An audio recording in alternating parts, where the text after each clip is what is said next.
A sixth person has now died from injuries sustained during a suspected mob attack in Tembisa on Gauteng's East Rand this week. 5 bodies were found in Ganana early yesterday morning. The men were accused of involvement in crimes in the area, including housebreaking and rape, according to some reports. Now, for more on what drives communities to such extremes, let's bring in Mary Haas into the conversation. Mary is with the University of KwaZulu-Natal's Law Department. Mary, a very good evening to you. Good to talk to you. You followed, in fact, some of the trends around community violence, also called mob violence in South Africa. And it follows the same pattern, does it not, when you begin to look at what is often behind such brutal action by residents? Yeah, look, there are patterns in mob violence. Vigilantism normally stems from problems with the criminal justice system. I mean, I've dealt with many cases over the years where people take the law into their own hands. They don't necessarily need to kill people, but they are absolutely fed up because they've gone to the police have done nothing. They've gone and arrested the people themselves. Sometimes they've beaten them up very badly. Sometimes the people have died. So it tells you what the state of our criminal justice system is if there are many attacks like this. I'm not saying every single one is. Some of it may be just pure vengeance by criminals. But it is a pattern that I've been seeing, for the last 30 years, I suppose, that people take the law into their own hands because the police are not doing their jobs and the courts are not doing their jobs. Because don't forget that when the police investigate cases, prosecutors should also be guiding them. But they don't investigate a lot of the time.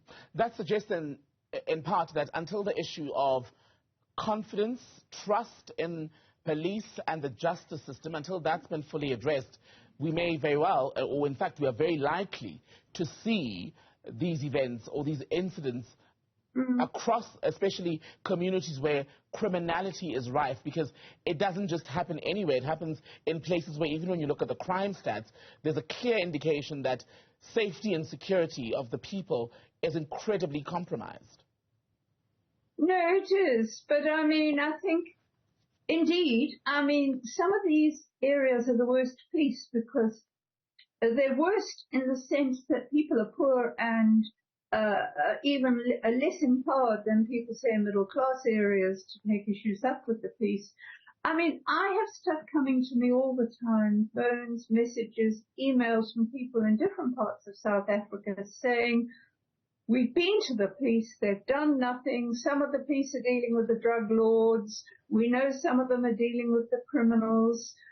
I mean, if we don't get policing right, people just carry on taking the laws into their own hands. I mean, all of this defaults back to the problems we have in policing. As I said, even the courts can often do a lot better.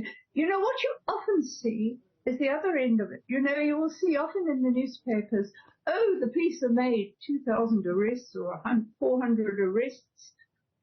I say to journalists, you go look at those arrests. How many of them end up in court with people being charged? Because police do this. So it looks like they're doing their work. But I can tell you, the cells are full of people who've been arrested for no good reason, just to make the police look good. And the criminals are running free. It's a serious problem.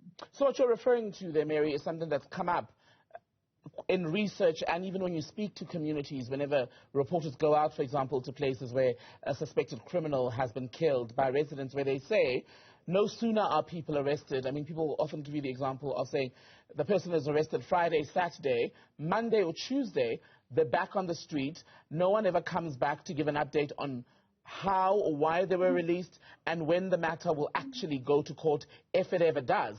Is that an issue of poor investigative work that we don't see convictions or even a trial, in fact, in some of these cases? Yeah, look,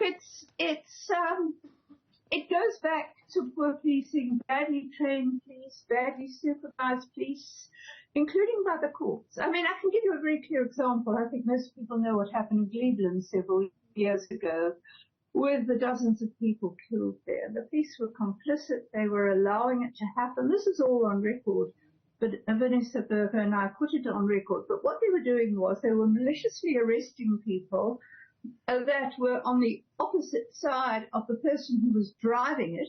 The local councillor was driving it, but through his front you couldn't implicate him. But the police were constantly arresting people, and I spoke to a lawyer without any good reason because they were the political enemies, and some would have bail denied, some would lose their jobs. And one lawyer who dealt, and Umlazi Court was central to this. I sat in court one day for a guy who had been tortured by the police and then maliciously arrested. He was kept for a few weeks, maybe a couple more weeks, badly injured, supposed to be in hospital, but they didn't put him in hospital. Charges were withdrawn. There was no case against him. He lost his job. Now, a lawyer who also worked in Umlazi Court said, you know, it's the fault of the court. They're letting the police get away with this because prosecutors are supposed to say, let me see what evidence you've got. Go and get more evidence, because they're just arresting people willy-nilly. I mean, I've lost count of the cases I've done like this. Mm-hmm. When I sat in court, one accused after another was standing up in the box and having charges withdrawn. I mean, this is a serious problem. It wastes police resources, it wastes court resources, and it often puts innocent people in prison where they can be abused. I mean, we have very serious problems with our criminal justice system. I wish people would listen. So, Mary, what is it going to take then to make people listen? Because mob killings are rightfully condemned because oftentimes there isn't legally confirmed guilt, and we're not even allowed lawfully to take the law into our hands in such a way. So if we're seeing every year certain communities where they experience multiple cases of vigilante attacks, why is nothing changing? Look, it's very straightforward. I mean, now let me just say, if I were in police management, right, or if I was supposed to be overseeing the police in Parliament, you know, you have to ask what all these people are doing about it, because they're the ones that should be making sure the system works. Okay, the management, and you see this is happening. There's a mob attack in this particular policing area. I need to investigate. If you are in management, you need to find out why people are taking the law into their own hands in that area. We've got bodies. I think we've got a civilian secretariat, even in provinces. They're doing squat all about it. Nothing. No one is doing anything about it. It's a very simple thing. Management steps in and says, you explain why there's a vigilante killing in your particular station. Call the station commissioner in. Get an explanation of why this happened. Go to the community.